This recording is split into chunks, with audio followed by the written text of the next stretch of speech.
سوال ایک گاہک کے لیے اور ریٹ ہو اور دوسرے کے لیے اور ہو، یہ جائز ہے یا ناجائز؟ یہ جائز ہے۔ بعض اوقات احترام، شفقت کی وجہ سے یا اگلے کے غربت کی وجہ سے اس سے آدمی کم پیسے لیتا ہے، دوسرے سے زیادہ لیتا ہے، تو یہ ناجائز نہیں، یہ جائز ہے۔ تجارت میں نفع کتنا لے سکتے ہیں؟ شرعی طور پر بعض لوگ بہت زیادہ نفع لیتے ہیں۔ شریعت مطہرہ میں نفع کی کوئی مقدار مقرر نہیں ہے۔ ان چیزوں میں مطالعہ خلاصۃ الفتاوی، فتاوی قاضی خان، فتاوی دارالعلوم دیوبند، فتاوی محمودیہ کا کر کے آتا ہوں۔ شریعت مطہرہ میں نفع کی کوئی مقدار مقرر نہیں ہے۔ ہاں، یہ بات ذہن میں رکھیں کہ کل اللہ کو جواب دینا ہے۔ ظلم، زیادتی، فراڈ، دھوکہ، یہ اللہ کو جواب دے رہے ہیں، تو اتنا نفع لیں جو ظلم اور زیادتی کے درجے میں نہ آئے۔ استاد جی، میں اپنے گھر کے لیے استعمال کے لیے 30 من گندم لیتا ہوں، بعض کہتے ہیں 10واں حصہ اس کا دے، بعض کہتے ہیں 20واں حصہ، سب غلط کہتے ہیں۔ جو قیمتاً گندم خریدی ہے اس میں کوئی عشر نہیں ہے۔ یہ مسئلہ واضح کر دیا، اچھا کیا ساتھی نے پوچھا ہے۔ جو گندم اپنے خرچ کے لیے، استعمال کے لیے خریدی جاتی ہے اس میں کوئی عشر نہیں ہوتا۔ ایک آدمی کی رقم ہو، دوسرا کام کرے، یہ جائز ہے یا ناجائز ہے؟ نفع نقصان دونوں برابر شریک ہوں، صرف نفع میں نہیں، فکس بھی نہیں کرنا۔ جو نفع آئے، جو نقصان آئے، دونوں شریک ہوں، اس کو مضاربت کہتے ہیں، یہ جائز ہے۔ اور اس میں بھی سچ ہو، جھوٹ نہ ہو، ورنہ بے برکتی، مخقت برکت ہو بینہما ہوتا ہے۔ استادی، بازار میں ایک آدمی 600 کی چیز لے کر آتا ہے، اس کا ایک بھائی اس سے 625 کی لے لیتا ہے، پھر یہ بھائی سے وہی چیز 1000 کی لیتا ہے اور گاہکوں کو کہتا ہے خدا کی قسم میں نے 1000 کی خریدی ہے۔ یہ ناجائز ہے، فراڈ ہے، دھوکہ ہے، ایک غلط ہیلہ ہے۔ میں لفظ استعمال کر رہا ہوں، غلط ہیلہ ہے۔ لیکن اس بات میں تھوڑی سی خوشی یہ ہوتی ہے کہ آخر فکر ہے، وہ بیچارہ ہیلہ کر رہا ہے پھر بھی جھوٹ سے بچ رہا ہے۔ اتنی بھی انسان کے اندر آخرت کی فکر ہو تو بہت بڑی بات ہے، لیکن یہ ناجائز ہے۔ جتنی کی چیز لے کے آیا ہے، اگر بتانی ہے تو وہ وہی بتانی ہے جو 600 یا 625 کی، یہ 1000 والا ہیلہ نہیں بتانا۔ لیکن میں اپنے دل کی بات کر رہا ہوں کہ اتنی بھی اگر مسلمانوں میں فکر پیدا ہو جائے کہ یار جھوٹ سے بچیں، جھوٹ سے بچیں، ایسے کر لیں تو اللہ پاک عمل کی توفیق عطا فرماتے ہیں۔ اس لیے میرے عزیزو، ہم بہت تھوڑے ٹائم کے لیے دنیا میں آئے ہیں، بہت تھوڑا ٹائم رہ گیا ہے اس دنیا میں، تو آخرت کی فکر کرنی چاہیے۔ قبر کے جو مرحلہ ہے بہت مشکل ہے، پھر قیامت کے دن حساب و کتاب ہے۔ اس دن میں ایک ساتھی کو کہا، مختصر تقریر کی کہیں، میں نے کہا من تراب علی تراب فی تراب ثم حساب فثواب و عقاب۔ تو وہاں ساتھی بڑے خوش ہوئے، اللہ بھی خوش ہوا ہوگا یقیناً انشاءاللہ۔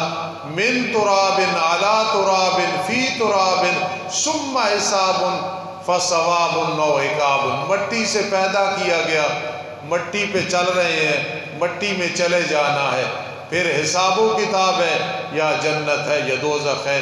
یہ 60 سال، 100 سال، 90 سال، 80 سال کا خلاصہ ہے۔ من تراب، مٹی سے پیدا ہوئی ہے، علی تراب، مٹی پہ چل رہے ہیں، فی تراب، مٹی میں جانا ہے، ثم حساب، پھر حساب ہونا ہے، فثواب و عقاب، ثواب ہوگا یا عذاب ہوگا۔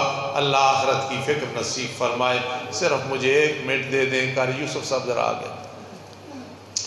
یہ میرے وہ شاگرد ہیں، انشاءاللہ اب ایک جمعہ ایک ساتھی پڑھائیں گے جلدی، پھر ان کے بعد ان کی باری آئے گی۔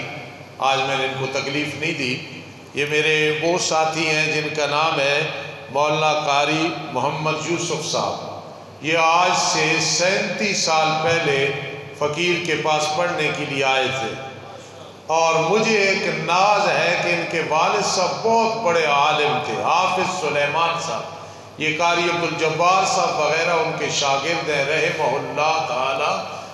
ان کے والد صاحب حافظ سلیمان صاحب بہت بڑے عالم تھے۔ یہ 3 بھائیوں کو اس فقیر کے پاس لے کے آئے تھے۔ اس وقت یہ جو ذیل الرحمان صاحب کا دفتر ہے ٹوٹیوں کے ساتھ، یہاں میں بیٹھ کے پڑھاتا تھا، تو 3 بیٹوں کو لے کے آئے تھے کہ ان کو پڑھانا ہے۔ الحمدللہ تینوں دین کے خادم بنے ہیں، اور یہ میری جماعت میں وہ کردار ادا کر رہے ہیں کہ مجھ سے نہیں ہو سکا، میری اولاد سے اور بڑے نوجوانوں سے نہیں ہو سکا۔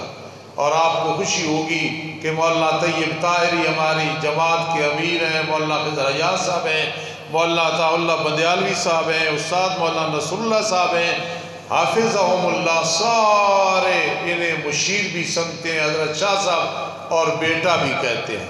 میں اس وقت میرا دوسرا سال تھا مڈیالے میں، تو یہ چونکہ بچے تھے تو مجھے ابو جی کہتے تھے، اور اللہ پاک انہیں توفیق دی کہ پوری زندگی اولاد کی طرح میرے ساتھ ان کا رابطہ رہا۔ اللہ پاک ان سے دین کا کام لے۔ ان کا کہ بیٹا بھی عالم بن رہا ہے، دعا کرنا۔ یہ اسلام آباد راولپنڈی میں ہوتے ہیں، اللہ نے ہر لحاظ سے بڑا مقام دیا۔ سارے آمین کہنا، جو میں چاہتا ہوں دعا کرو یہ وہ بن جائیں، سب کہہ دعا آمین۔ الحمدللہ رب العالمین والعاقبۃ للمتقین والصلاة والسلام علی رسول محمد وآلہ وصحبہ اجمعین۔ اللہ میرے بیٹے عطا الرحمان صاحب نے جو کچھ بیان کیا عمل کی توفیق عطا فرماؤ۔ جو میرے روحانی بیٹے آج قاری محمد یوسف صاحب یہاں موجود ہیں، اللہ ان کی اولاد کو نیک بناؤ، ان کی اولاد کو بھی دین کا خادم بناؤ۔